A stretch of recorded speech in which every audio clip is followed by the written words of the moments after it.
Carta de la 16ª Asamblea General Ordinaria del Sínodo de los Obispos al Pueblo de Dios. Queridas hermanas, queridos hermanos.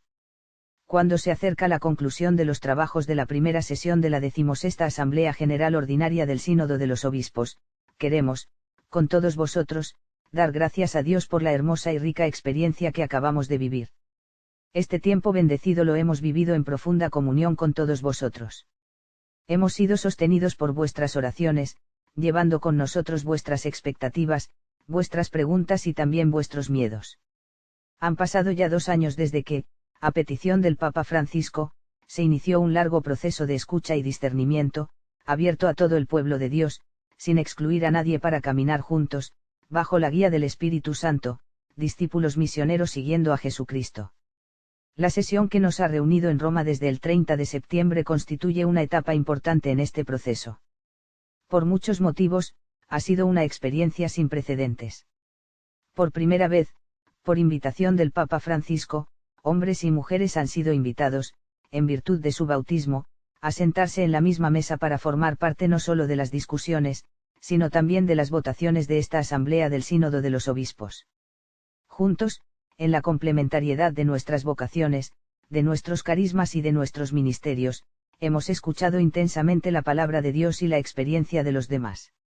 Utilizando el método de la conversación en el Espíritu, hemos compartido con humildad las riquezas y las pobrezas de nuestras comunidades en todos los continentes, tratando de discernir lo que el Espíritu Santo quiere decir a la Iglesia hoy. Así hemos experimentado también la importancia de favorecer intercambios recíprocos entre la tradición latina y las tradiciones del Oriente cristiano. La participación de delegados fraternos de otras iglesias y comunidades eclesiales ha enriquecido profundamente nuestros debates. Nuestra asamblea se ha llevado a cabo en el contexto de un mundo en crisis, cuyas heridas y escandalosas desigualdades han resonado dolorosamente en nuestros corazones y han dado a nuestros trabajos una gravedad peculiar, más aún cuando algunos de nosotros venimos de países en los que la guerra se intensifica. Hemos rezado por las víctimas de la violencia homicida, sin olvidar a todos a los que la miseria y la corrupción les han arrojado a los peligrosos caminos de la emigración. Hemos garantizado nuestra solidaridad y nuestro compromiso al lado de las mujeres y de los hombres que en cualquier lugar del mundo actúan como artesanos de justicia y de paz. Por invitación del Santo Padre, hemos dado un espacio importante al silencio, para favorecer entre nosotros la escucha respetuosa y el deseo de comunión en el Espíritu. Durante la vigilia ecuménica de apertura, experimentamos cómo la sed de unidad crece en la contemplación silenciosa de Cristo crucificado. La cruz es, de hecho, la única cátedra de aquel que, dando su vida por la salvación del mundo, encomendó sus discípulos al Padre, para que todos sean uno, J.I.N. 17,21. Firmemente unidos en la esperanza que nos da su resurrección, le hemos encomendado nuestra casa común, donde resuenan, cada vez con mayor urgencia, el clamor de la tierra y el clamor de los pobres, Laudate Deiam, recordó el Papa Francisco precisamente al inicio de nuestros trabajos. Día tras día, hemos sentido el apremiante llamamiento a la conversión pastoral y misionera. Porque la vocación de la Iglesia es anunciar el Evangelio no concentrándose en sí misma, sino poniéndose al servicio del amor infinito con el que Dios ama el mundo, cf. J.I.N. 3,16. Ante la pregunta de qué esperan de la Iglesia con ocasión de este sínodo, algunas personas sin hogar que viven en los alrededores de la plaza de San Pedro respondieron, amor. Este amor debe seguir siendo siempre el corazón ardiente de la Iglesia, amor trinitario y eucarístico, como recordó el Papa, evocando el 15 de octubre, en la mitad del camino de nuestra asamblea, el mensaje de Santa Teresa del Niño Jesús. Es la confianza lo que nos da la audacia y la libertad interior que hemos experimentado, sin dudar en expresar nuestras convergencias y nuestras diferencias, nuestros deseos y nuestras preguntas, libremente y humildemente. Y ahora, esperamos que los meses que nos separan de la segunda sesión, en octubre de 2024, permitan a cada uno participar concretamente en el dinamismo de la comunión misionera indicada en la palabra sínodo.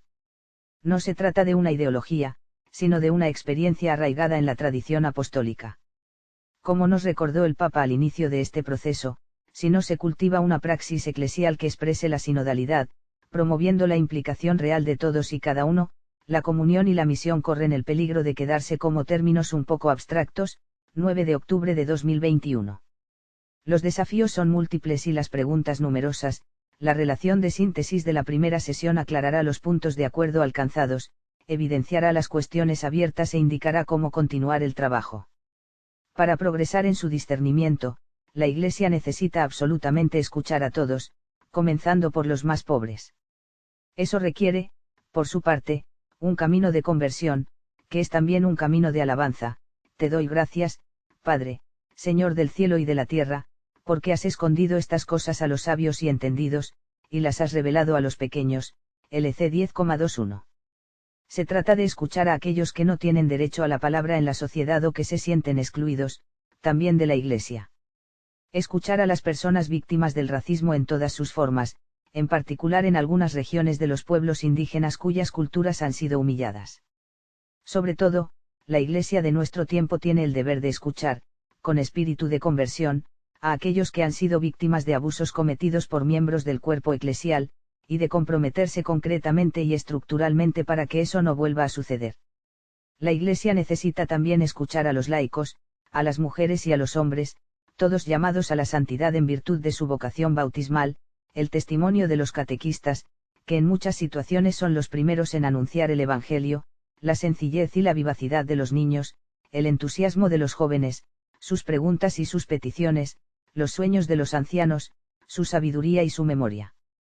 La Iglesia necesita escuchar a las familias, sus preocupaciones educativas, el testimonio cristiano que ofrecen en el mundo de hoy. Necesita acoger las voces de aquellos que desean ser involucrados en ministerios laicales o en organismos participativos de discernimiento y de decisión. La Iglesia necesita particularmente, para progresar en el discernimiento sinodal, recoger todavía más las palabras y la experiencia de los ministros ordenados, los sacerdotes, primeros colaboradores de los obispos, cuyo ministerio sacramental es indispensable en la vida de todo el cuerpo, los diáconos, que a través de su ministerio representan la preocupación de toda la Iglesia por el servicio a los más vulnerables. Debe también dejarse interpelar por la voz profética de la vida consagrada, centinela vigilante de las llamadas del Espíritu. Y debe también estar atenta a aquellos que no comparten su fe, pero que buscan la verdad, y en los que está presente y activo el Espíritu, el que ofrece a todos la posibilidad de que, en la forma de solo Dios conocida, se asocien a este misterio pascual. Gaudium et Spes 22. El mundo en el que vivimos, y que estamos llamados a amar y servir también en sus contradicciones, exige de la Iglesia el fortalecimiento de las sinergias en todos los ámbitos de su misión. Precisamente el camino de la sinodalidad es el camino que Dios espera de la Iglesia del tercer milenio. Papa Francisco, 17 de octubre de 2015. No debemos tener miedo de responder a esta llamada. La Virgen María, primera en el camino, nos acompaña en nuestro peregrinaje. En las alegrías y en los dolores ella nos muestra a su Hijo y nos invita a la confianza. Es Él, Jesús, nuestra única esperanza. Ciudad del Vaticano, 25 de octubre de 2023.